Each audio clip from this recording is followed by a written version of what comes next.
I was 300 kilometers from the nearest human being when I heard my name in a dead language. Not dead, exactly. Encrypted. But I'd been at sea long enough to know the difference between the sounds of nature and the sounds of human intention. The whale song I was tracking, a migration pattern that had shifted inexplicably 3 years running, was one thing. The radio signal cutting through at 2:47 a.m. was another. I was tracking a pod of bowheads, their calls impossibly complex, their route bizarrely inefficient. For 3 seasons, they'd been detouring 500 kilometers east of their traditional path, and nobody could explain why. The prevailing theory was climate change, shifting ice patterns, the ocean reorganizing itself in response to our neglect. But the deviation was too precise, too consistent. It looked almost intentional. The radio burst lasted 4 seconds. Encrypted, certainly, but with enough ambient noise and repetition that I could capture it. I was 68 days from resupply, and boredom is a powerful thing. I started trying to crack it. It took me 19 days. The encryption wasn't military grade. That was the first hint that something was wrong. Military encryption had layers, redundancy, the kind of complexity that would have defeated me entirely. This was more elegant. Sophisticated, but elegant, as if whoever had designed it wanted the message to be found by someone specific, someone patient enough and skilled enough to recognize the pattern. The pattern was my own research papers, my methodology, my specific choice of variables, the particular mathematical framework I'd developed for tracking nonlinear migration behaviors. Someone had built the encryption around my own intellectual fingerprints. When it decrypted, I thought I was hallucinating. June 14th, 2024, message won my love. I am running out of time, so I'll start at the end and work backward. We have 17 years. I know that sounds like a curse written as a blessing, but 17 years with you is better than a lifetime with anyone else. I am sorry I didn't know this when we met. I am sorry I couldn't tell you everything. Today you're making coffee. You do this every morning at 5:47 a.m., and you never add milk, only a precise amount of honey that you keep in a blue ceramic jar. You hum while you wait for the water to boil. It's a song from your childhood, something your grandmother taught you. You don't remember her name anymore, but you remember the melody. I am writing this from 15 years in the future. I don't have much time. The device is degrading, and I can only send backwards a few years before the signal dissipates. I chose to send back to now because now is when you're still at sea, still alone, still open to believing things that seem impossible. I need you to know that I loved you, that I love you, that I will love you. The tense is strange when you're sending messages backward, but in every tense, in every possible temporal configuration, you are the one I choose. I am sorry about how this ends. I am sorrier about the years in between. I stopped reading. My hands were shaking. The coffee in my cup had gone cold hours ago, or that's what I told myself. In reality, I'd made the coffee at 5:47 a.m. that morning, exactly as described. I'd hummed. The song was Blackbird, which my grandmother had indeed taught me, though I'd convinced myself the memory was false, something I'd reconstructed from old photographs. I was alone on a research vessel in the Arctic. The nearest person was 300 kilometers away. There was no way anyone could have observed my morning routine. There was no way anyone could have known about the scar on my shoulder unless they'd seen it, touched it, traced it with their thumb while I slept. I read the rest of the messages in a state that hovers somewhere between faith and psychosis. There were 47 messages total, dated sequentially over 3 months. They arrived in bursts, always encrypted, always hidden in the noise of radio static and whale song. The content was intensely intimate but frustratingly vague about specifics. He told me about our first kiss, that I would taste salt and coffee and something like hope. He didn't tell me where. He described our wedding, the color of the dress I'd wear, ivory, with impractical lace sleeves, but not the date or location. He warned me about mistakes we'd make, an argument about his work that would leave me in tears, a pregnancy scare that would terrify us both, a financial crisis that would force us to sell my research vessel. Sell my vessel. The thought was like a physical blow. This was my life. My work was the only thing that mattered, the only thing that had ever mattered. I'd never wanted marriage, never wanted the contingencies of another person's needs. I'd spent 43 years building a career, and I'd done it alone because alone was safe. Alone was simple. Alone didn't require compromise. But the messages described a version of me who had compromised, who had wanted to, who had found something worth compromising for. The messages also described where I would meet him. The date was 6 months away. The location was a quantum physics conference in Copenhagen that I had no reason to attend and every reason to avoid. I hated conferences. I hated the performance of academia, the networking, the enforced collegiality. I'd skipped the International Marine Biology Symposium that same month for 20 years running, but the messages were specific. Seminar Room B on the 2nd floor. Tuesday, 2:15 p.m. He would be giving a talk about temporal coherence and quantum entanglement. I would ask a question that seemed skeptical but was actually deeply knowledgeable, and he would look at me like I'd just solved a puzzle he'd been working on for years. His name is James, the final message said. You don't know him yet, but I promise you, when you meet him, you'll understand why I spent my final years trying to send him backward through time. You'll understand why I broke the laws of physics. You'll understand why 17 years is a gift instead of a tragedy. The message ended with coordinates, latitude and longitude, specific down to the second decimal place. Where well bury my ashes, he wrote, on a beach in Iceland. I hope you'll come back to this place and think of me with love instead of grief. I hope you'll forgive me for dying before you get to know me. I didn't go to Copenhagen. That was my first instinct, to ignore the messages, to treat them as an elaborate hoax or a psychological breakdown, to get back to my research and forget that someone, somewhere, had convinced me of something that wasn't possible. But you can't unfear a thing once you've been afraid of it. I spent the next 6 months waiting to meet him. I waited alone at sea, tracking the whales that were still detouring on their impossible route.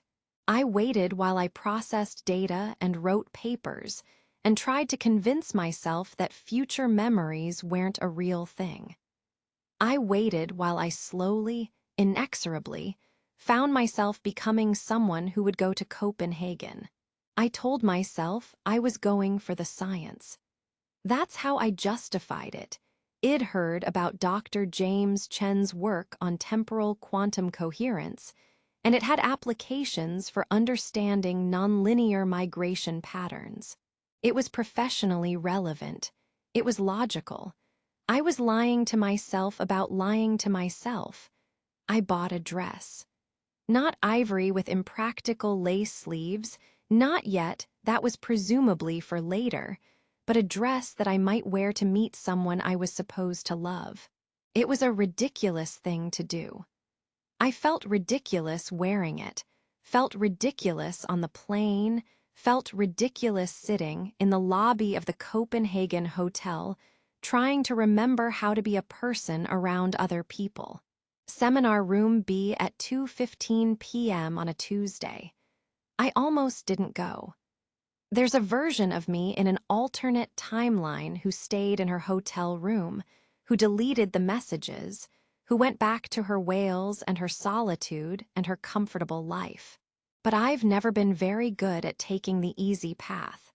He was on stage when I walked in.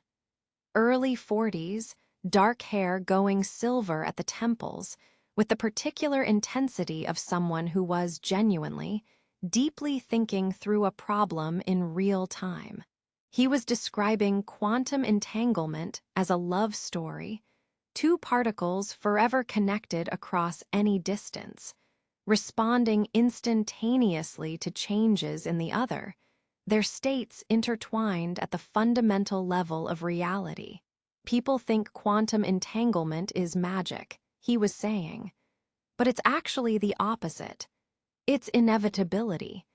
It's the universe saying that some connections are so fundamental they transcend space, transcend time, transcend causality itself. If two particles are entangled, they don't communicate. They don't send messages. They're simply bound to each other at the level of existence. When you measure one, the other responds, not because of a signal, but because they were never actually separate. I sat in the back of the room and felt something reorganize inside my chest. After the talk, I asked a question that was supposed to be skeptical. But if particles are truly entangled in the way you describe, wouldn't that imply that their apparent separation in time is an illusion? That past and future entanglement would be equally valid. He stopped mid-reach for a water bottle. He turned and looked at me with an expression of genuine shock, and I understood that this was the moment the message had described. This was the look of someone recognizing a puzzle solver. Yes, he said slowly. Yes, exactly. That's. Nobody ever gets that. That's actually the core of what I've been working on. We talked for 4 hours. Not flirting at first, just talking.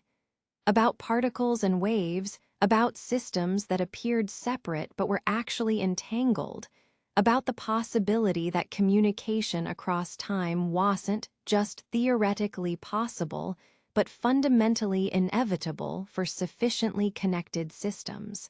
He told me about his research, the years he'd spent on what colleagues called a dead end, the conviction that he was onto something real that everyone else thought was impossible. I let him buy me dinner. I let him walk me back to my hotel. I didn't let him kiss me that night, though he wanted to. I needed to know if the future memories were accurate before I let this become real. We had 3 years before the diagnosis.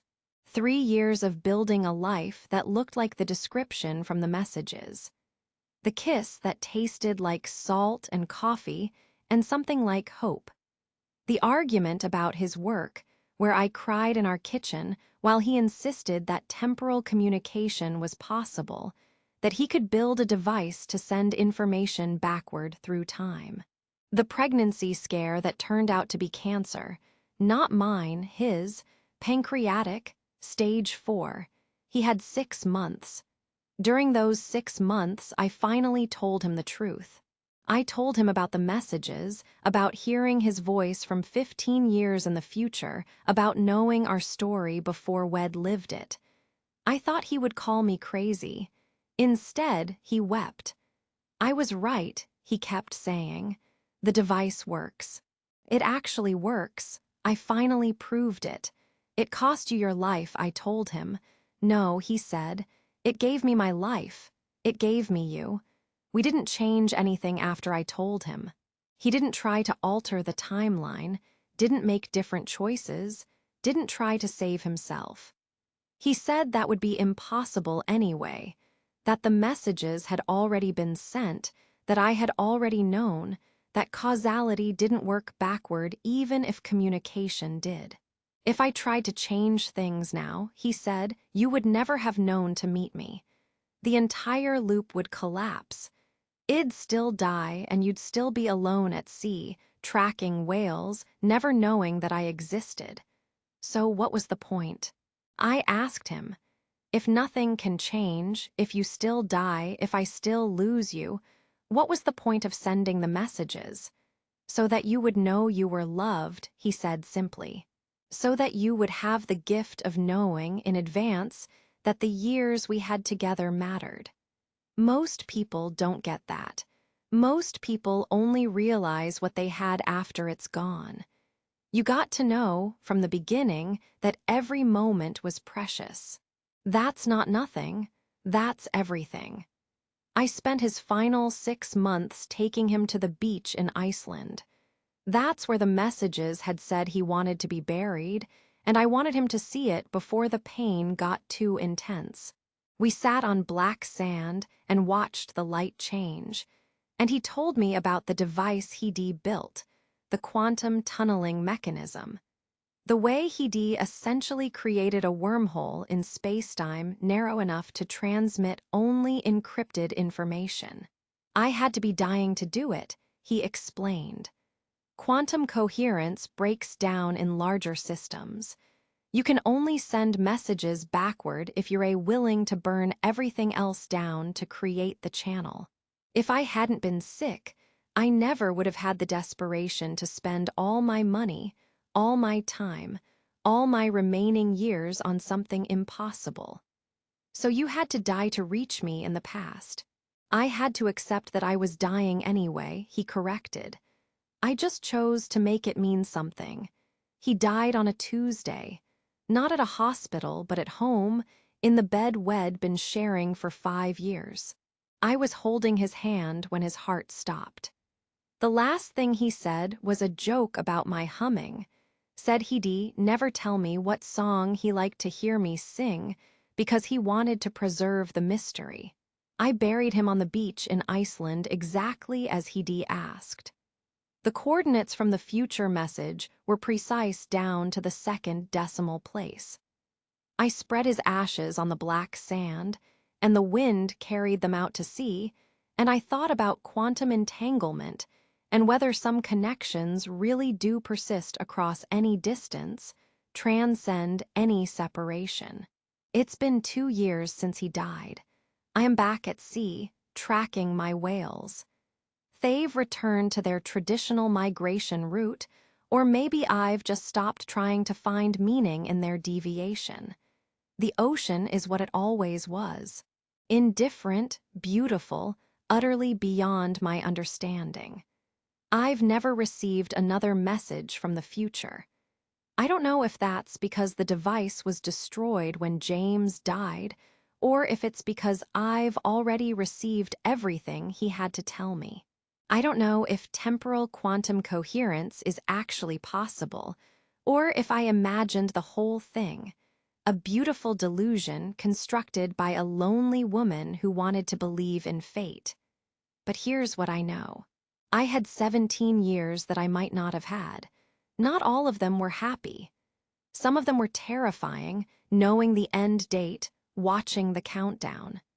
Some of them were angry, furious at James for choosing his impossible work over other possibilities, furious at fate for being so finite.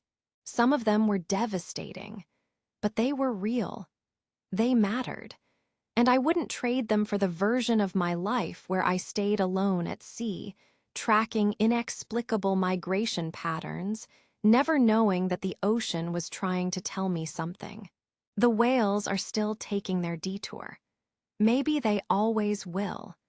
Maybe there's a reason for it that has nothing to do with James or his messages or the impossible grace of being loved from the future. Or maybe, and this is the thought that keeps me warm during the long Arctic nights, maybe they're showing me where he is. Maybe they know something about the coordinates, about the beach in Iceland, about the space between past and future where love becomes something that doesn't need time or distance to survive. I hum while I work, the same song my grandmother taught me. I take my coffee without milk, just honey. I live my life knowing exactly how it ends, and I choose to live it anyway. That seems like the most important thing James taught me. Not that fate is inevitable, but that knowing the future doesn't have to make the present less worth living. It makes it more so. Every moment becomes precious when you understand that it's finite, that someone loved you enough to risk the laws of physics just to make sure you'd know it. That's a love story worth 17 years. Maybe it's worth more.